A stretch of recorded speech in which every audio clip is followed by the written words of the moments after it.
Hopya sisi guys. Ingbitin.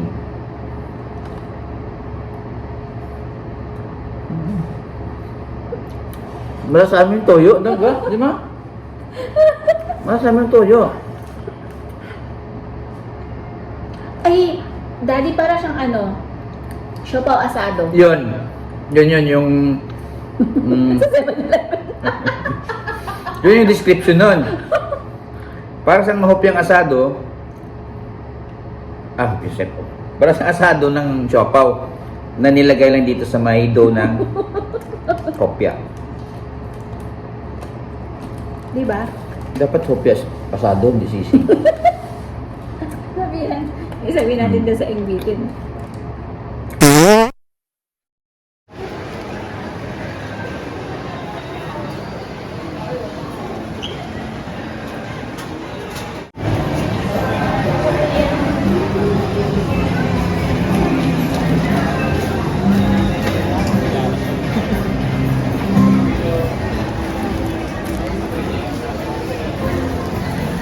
Ito ba yung mukha mo para mo? Ayan. Tapos gusto mo ito din. Ito yung ano.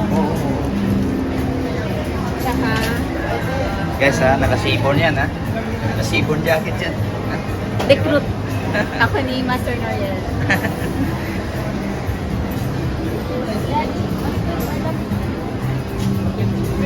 Daddy, Hopya sisig. grabe. Try din natin. Try mo.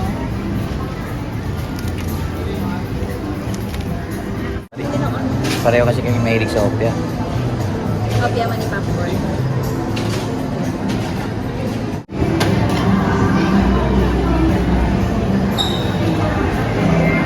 Mami, ako na.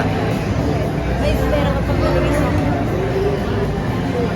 Food review kami ng comparison ng ingbitin Ayan po ulan. saka Poland, no? Tingnan namin kung ano yung masarap. Di ba? Talo pa lang sa packaging pa lang, talo na yung Poland. Di ba? Hindi ka lang mamaya sa Lasa. lasa. So, abangan nyo yung review namin ng dalawang Dalawang. hopya. Yung brand ng hopya dito. Ingbitin saka Poland. Yan. Next vlog yan, guys. Ha? Pagod na yung misis ko. Gusto ko na nga matulog dito. Pero we're still waiting for our grab car. Antay pa kami ng grab.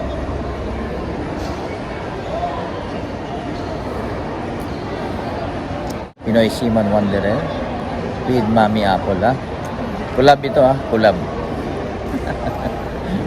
Please like and subscribe. And ano Hit yun, the Daddy? notification Yeah. bell for more uploads para updated kayo. Alright? So ngayon, nandito sa barko, sa Pilipinas, kaya wala tayong ibang lugar na pupuntahan. Hindi, Jensen. Next stop. Davao. Ganun. Alright? Alright. Okay.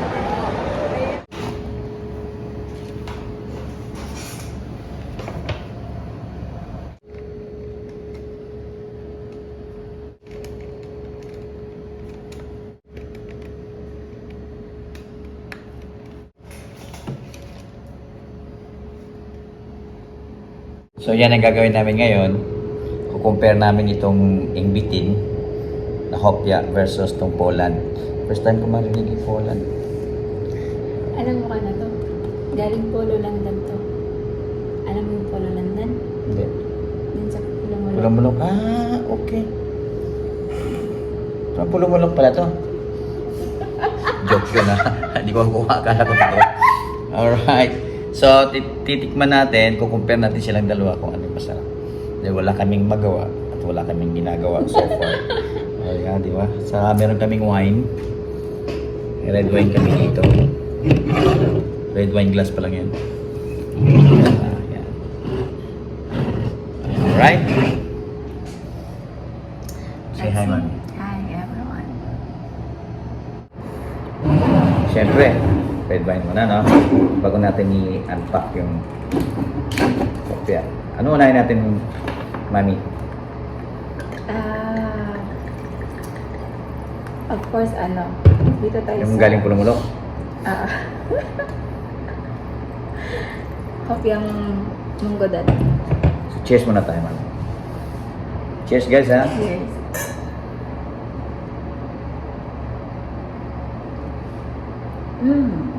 Sarap. Namit. Namit-namit.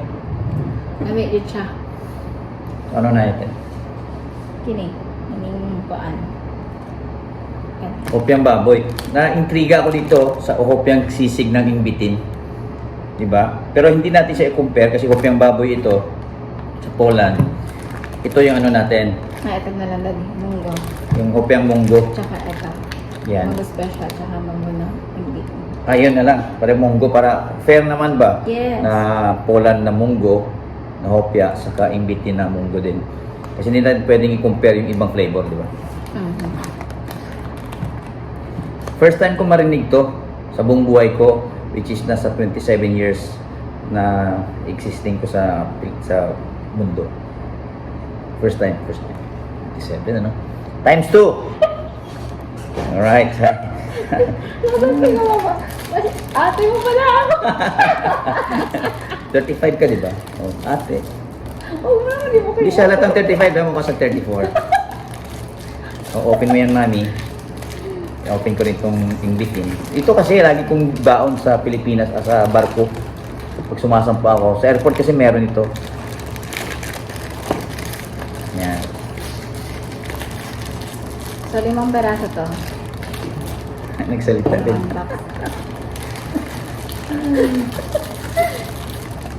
Ayaw magpabukas. Ayaw niya magpakain dati. Ayaw magpagkain. So, ito yung itsura ng Poland. Ito yung imbitin.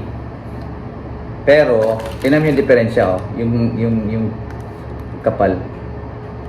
Mas makapal yung sa Poland. Diba? Yan. Alright? So, tikman mo yung imbitin.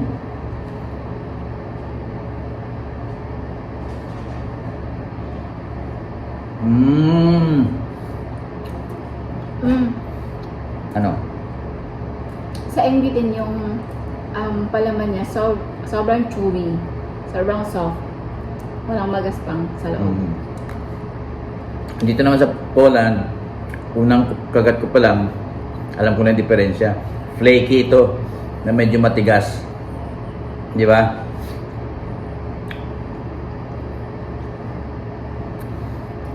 As usual, malambot. Saka, marami siyang palaman. Para dito. Although marami din siya, pero yung flaky yung kanyang outside. Di ba? So, Wait lang. Try kong tikman lang ng palaman dati. Wait lang ha. sige. Pwede mo.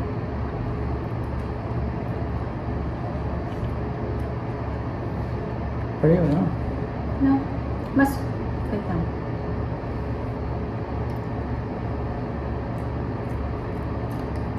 Diba? Ang nagka-diferensya lang, mami, yung ito niya. Yung sa labas. Ano ba tawag niya? Chewy din yung palaman sa loob. Pero mas marami siyang palaman. Oo, marami siyang palaman. Presyo. Mas, wait lang. Nasa 150 kasi ito, di ba? Something? Yung isa. Hindi. Parang 75. Pareho din naman, 75 din. Aba? Sa may resibo. Okay. Pero para yung presyo, hindi sila nagkakalayo. 75 sila, nag-range sa 75 pesos per pack. Ngayon, ang problema, wala namang problema. Ibig sabihin, 5 ba to?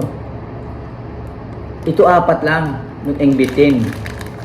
Ito naman, yung Poland, 5. So, mas lamang siya, kasi 5 siya sa 75 pesos. Ito naman, 4 lang siya sa 75 pesos. So, sa rate niya up to 10, yung Poland, 8 lang ako talaga. 8 ka. Sa imbitin,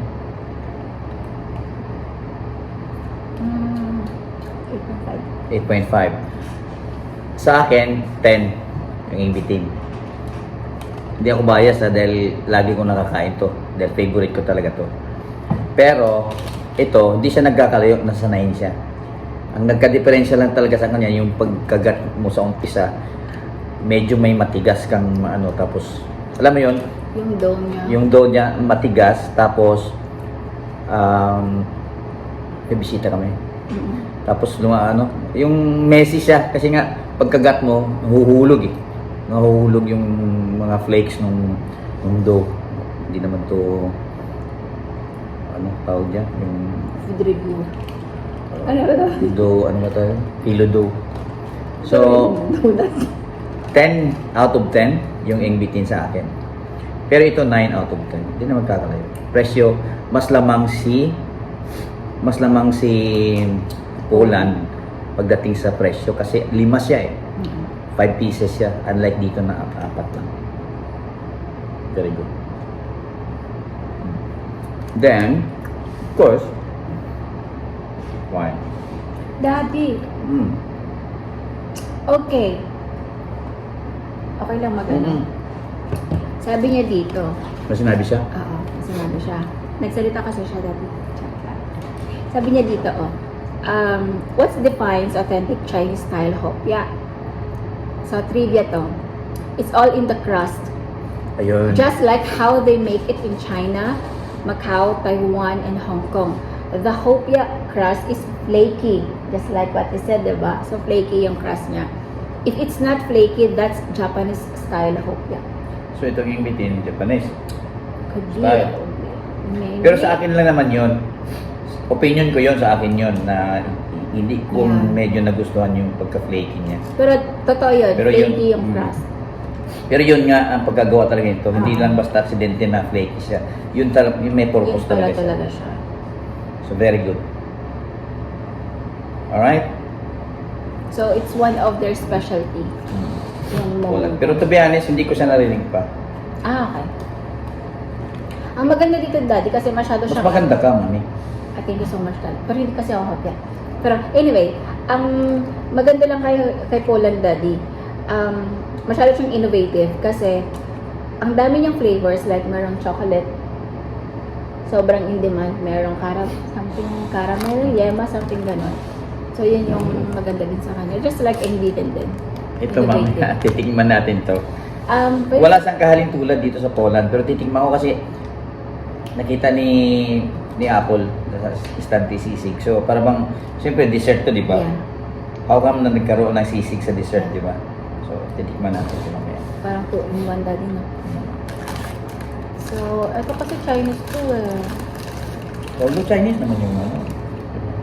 So, cheers, mami.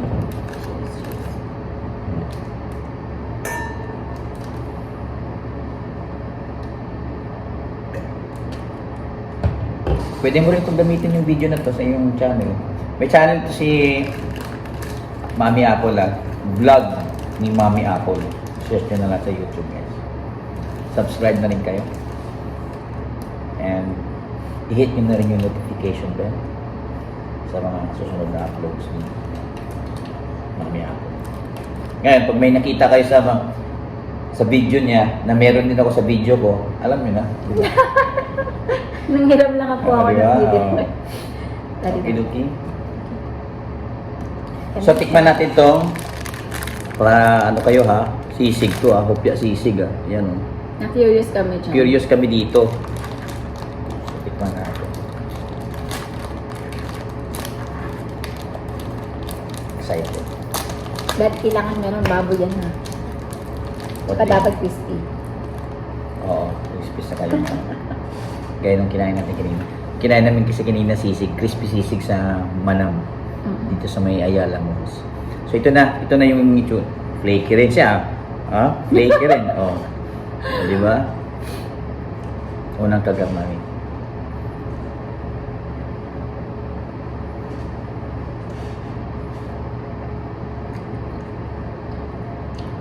Lasang ulam talaga, Daddy. Lasang pork sisig talaga. Hindi naman sinabi na pork sisig, di ba? Kopya sisig lang. Lasang ulam daw.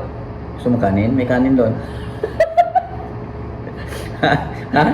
Lasang ulam yan. Ay, totoo talaga. As in, lasang ulam talaga. Sige, naniniwala ako sa'yo. After nito. Alright? Opya sisi guys. Ingbitin.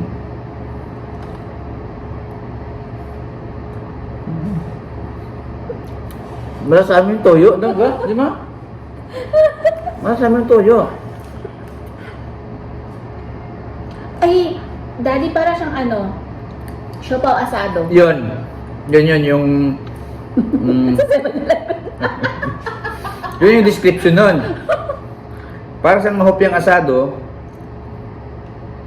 isip ko. Para sa asado ng siopaw na nilagay lang dito sa may dough ng kopya. Di ba? Dapat kopya asado, hindi sisi. Sabihin natin doon sa ingbitin. So, out of 10, 3. 3 siya. Pwede mo siya pulutan, guys. Hindi mo yung pulutan. Hindi, to be honest, sa fair ito, fair review ko to, sa akin lang, 3 lang siya talaga. Hindi ko sabet. Pero, sino ba naman ako para di ba, makaka-apekto sa ratings niya, di ba? Honest lang, honest review. Di ba? Noriel Larida Travels, guys. Kopya, sisig na, ingbitin, 3 out of 10. Ang kunat mo. Ang kunat mo magbigay Totoo ng naman score. Pero tinaas mo sila sa iba. Di ba? Nag-perfect ka nga dun eh. Cheers. Diba? Sige, fair. Fair and square. Next. Nag-cheers sa guys sa pwede niya yung... Uy, nag-inom ako. Diba? Uy, nag-inom ako. Bad luck ba yan? So, okay na. Tikman pa namin yung iba. Oo nga. Ito yung close natin. Close natin. Anong title niyan? Title. Ang pamagat Ha? ng pagkain nito ay ingit. Ube queso. Ubi queso. Hopya combi. Ube queso. Katabi ko muna to. Tawa. Ano to? Dito yan sa Poland. Oo. Sige. Hindi yan siya kung saan tumalan natin. Ako rin kumain. Hindi siya mabuksan dito. Dito rin tapos pupulitin sa lilit. Oo. Ganun pala yun. Minsan na dun.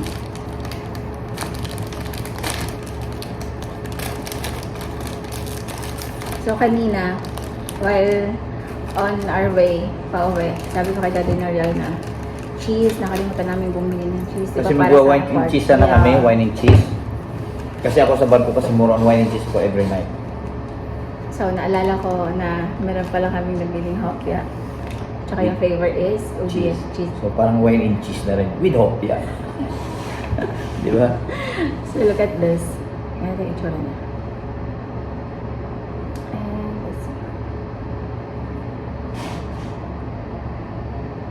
Soft talaga ang sarap. Ganun talaga sa ingredient na. Sobrang chewy.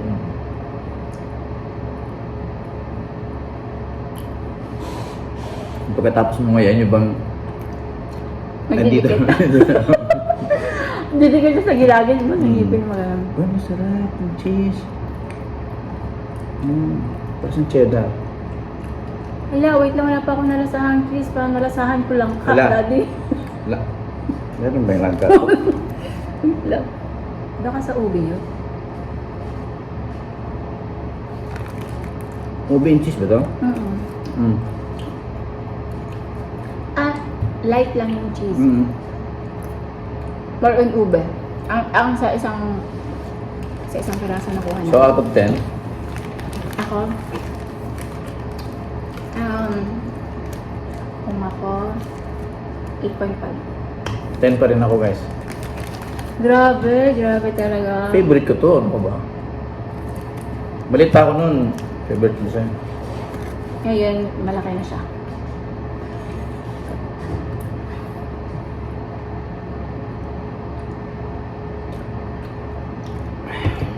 Alin yung malaki na yun? Oo, ito. Sali. So, 8.5 sa'yo. Yung kopya ng invitin na with cheese. Ubi with cheese. Alright. So, yan yung review namin. Sa... Isa ba tayong magpababoy ha? Oh, kailangan ko ba natin i-review yun? Ay. Oh, kainin na lang namin. Hindi na namin i-review. Okay? Kasi wala siyang kapartner. Oo. Ba't ka itong tatago? Di ba? So, Poland versus Ingbitin. Panalo ang Ingbitin sa akin.